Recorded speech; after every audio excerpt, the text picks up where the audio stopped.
Paul McCartney sat in a recording studio in 1980, listening to Maxwell's Silver Hammer for what must have been the 1,000th time, and according to those present, he physically cringed.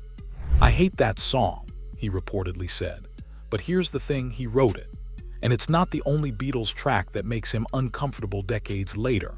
The man who gave us Yesterday and Let It Be has publicly trashed several songs from the band's catalog, and some of them might surprise you. Now we're talking about Paul McCartney, a guy who's usually diplomatic about the Beatles' legacy, who carefully guards their reputation.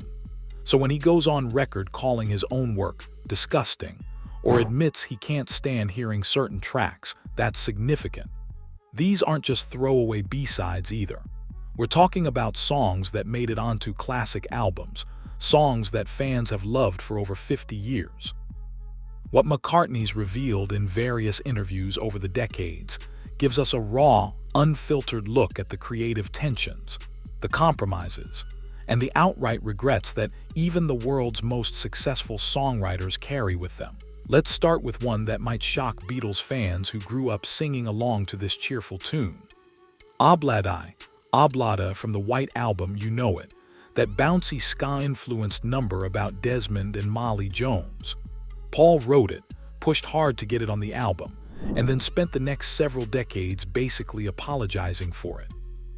In a 1980 interview with Playboy, McCartney didn't hold back. He called it granny music, and admitted it was probably a mistake to include it on the White Album. But here's where it gets interesting. According to Jeff Emerick, their recording engineer, John Lennon absolutely despised this song. They spent days trying to get it right, doing take after take, and Lennon was becoming increasingly hostile about the whole thing. The breaking point came during one particularly grueling session. As recounted in Emerick's memoir, Lennon stormed out of Abbey Road studio, went to a nearby pub, got noticeably drunk, then came back and bashed out the piano introduction in one aggressive take. That's the version you hear on the record, played by a frustrated, inebriated John Lennon who wanted nothing more than to be done with Paul's granny music. McCartney later admitted he was being indulgent with the song, trying too hard to create something commercial and upbeat when the band was clearly moving in more experimental directions. The irony: it became a massive hit in several countries and remains one of their most recognizable tunes. Sometimes the songs you regret are the ones that refuse to go away. For those of you who have been following this channel, you know we dig deep into the stories other channels miss. And if you're new here and love these untold stories from rock history, consider subscribing. We've got plenty more where this came from. Here's a weird one.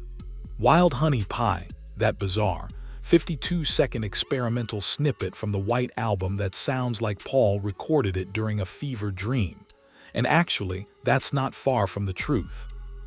According to McCartney himself in the Beatles anthology, this wasn't meant to be a proper song at all.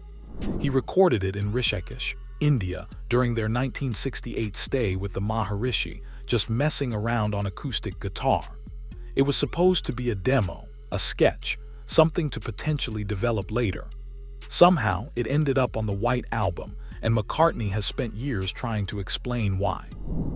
In various interviews, he's described it as a throwaway and questioned why they even bothered including it. The recording process at Abbey Road was minimal.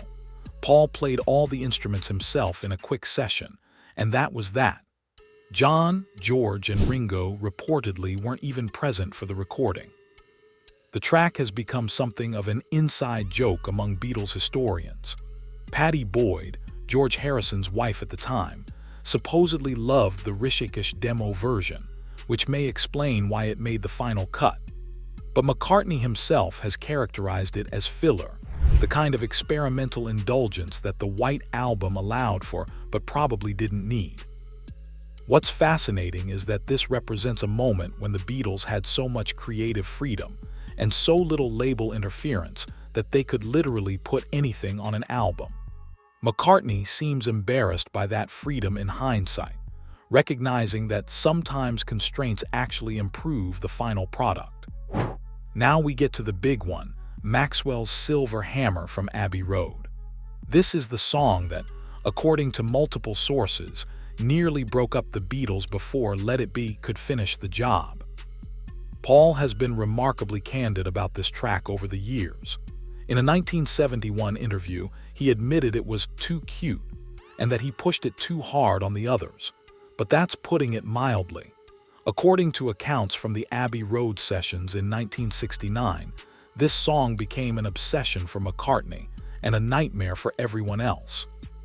The recording sessions went on for days. Mark Lewisohn's detailed research into the session logs shows they did multiple takes, with Paul demanding perfection on every instrument, every vocal harmony, every sound effect. He wanted an anvil sound for the hammer, so they actually had to source an anvil and figure out how to mic it properly. George Harrison was reportedly seething throughout these sessions, and John Lennon later said he hated the song. What makes McCartney's later disgust with the track so interesting is that during the sessions, he was completely convinced of its brilliance. He saw it as a playful, theatrical number that would showcase the band's range. But the theatrical elements, the sound effects, the vaudeville-style arrangement, the darkly comic lyrics about a serial killer, all the things he fought for, are exactly what he came to regret. In a 1980 interview, McCartney essentially admitted the song was a waste of everyone's time and represented his worst tendencies as a songwriter, being too clever, too determined to create something quirky for its own sake. The fact that his bandmates suffered through dozens of takes for a song even he doesn't like anymore adds an extra layer of tragedy to the Abbey Road sessions. Before we get to the top 2 tracks on this list, if you're enjoying these deep dives into the Beatles' history, hit that like button. It helps us bring you more of these stories. This one's obscure enough that casual Beatles fans might not even know it.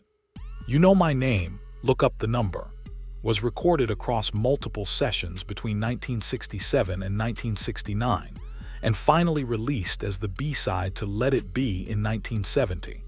It's over 4 minutes of avant-garde weirdness, comedy bits, and experimental sound collage.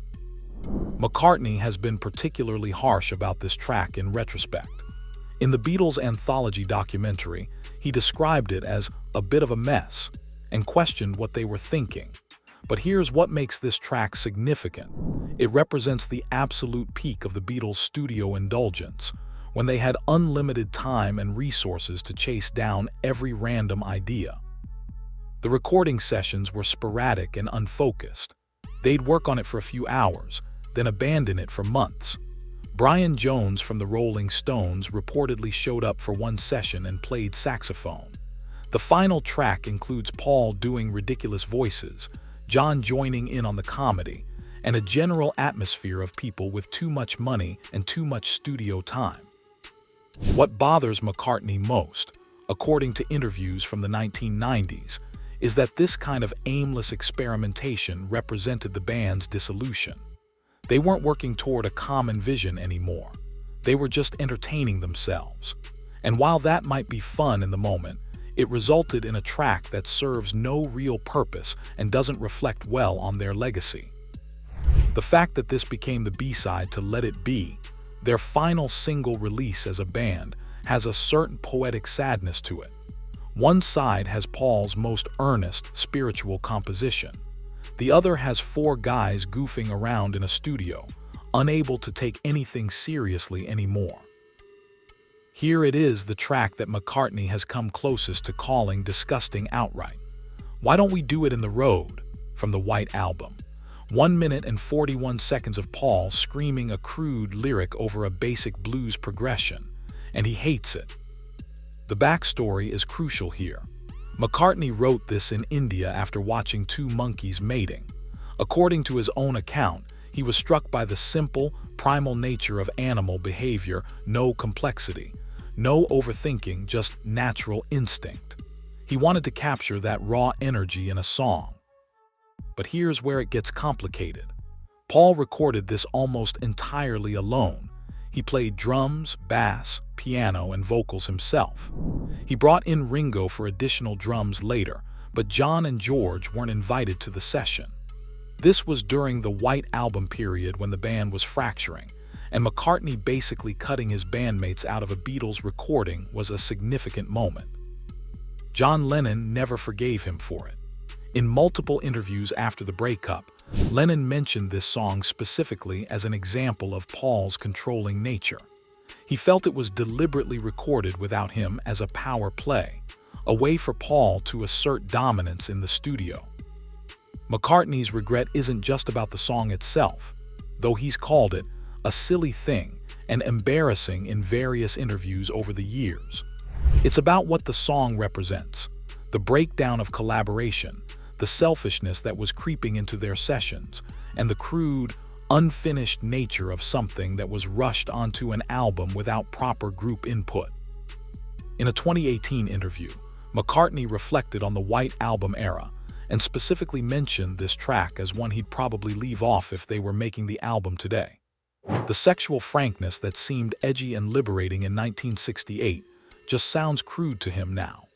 More importantly, it represents a moment when he prioritized his own creative impulse over the band's collective vision, and he's clearly not proud of that choice. If you made it this far, you're clearly as fascinated by the Beatles' story as we are. Subscribe if you want more untold stories from rock's greatest legends. What's remarkable about McCartney's honesty regarding these tracks is how it humanizes the Beatles' legacy. We tend to think of their catalog as untouchable, every song a masterpiece. But Paul's willingness to call out his own work, to admit when he was being indulgent, when he pushed too hard, when he created something that doesn't hold up, gives us a more complete picture of the creative process. Even at the peak of their powers, the Beatles were four guys who sometimes made mistakes, followed dead ends, and produced work they'd later regret. That might make some of these songs harder to listen to, but it makes the great ones even more impressive.